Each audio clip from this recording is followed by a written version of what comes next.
कश्मीर के पहलगाम में जिस तरह की घटना घटी है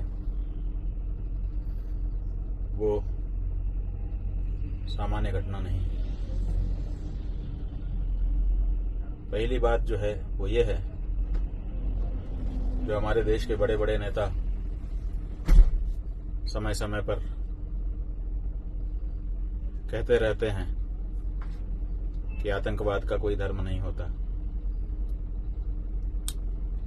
इस घटना ने ये प्रमाणित कर दिया है। नेतागण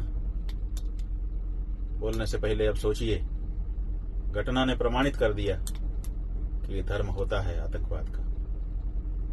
आतंकवाद का धर्म होता है और इसीलिए लोगों का धर्म पूछ करके उनको मार दिया गया। किसी एक धर्म विशेष का होने के कारण उनको मार दिया गया।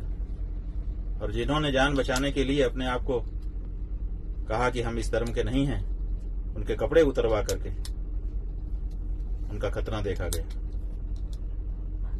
और फिर गोली मारी गई। इसका मतलब है, बाकी जो भी मतलब निकलता हो, लेकिन एक मतलब तो साफ है, सिद्ध हो गया कि आतंकवाद का धर्म होता है। हम तो कहते हैं आतंकवाद शब्द भी क्यों इनके लिए उपयोग में लाया जाए।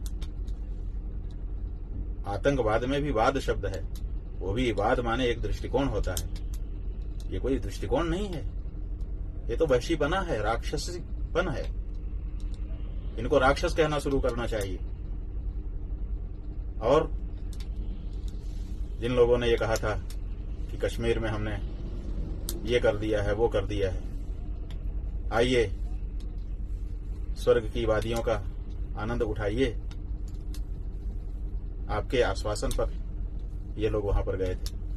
आपको भी विचार करने की आवश्यकता है कि आप कहां चूक रहे हैं। इस तरह से जो लोग वहां पर वहां के लोगों को रोजगार देने के लिए गए हुए हैं, उनके साथ इस तरह की नृशंस घटना करना राक्षस के अलावा कोई दूसरा नहीं कर सकता। जितनी निंदा की जाए कम है।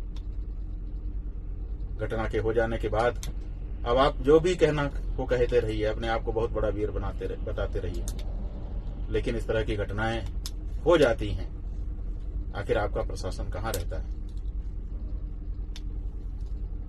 हिंदुओं को विशेष रूप से इस घटना से सीखने की आवश्यकता है।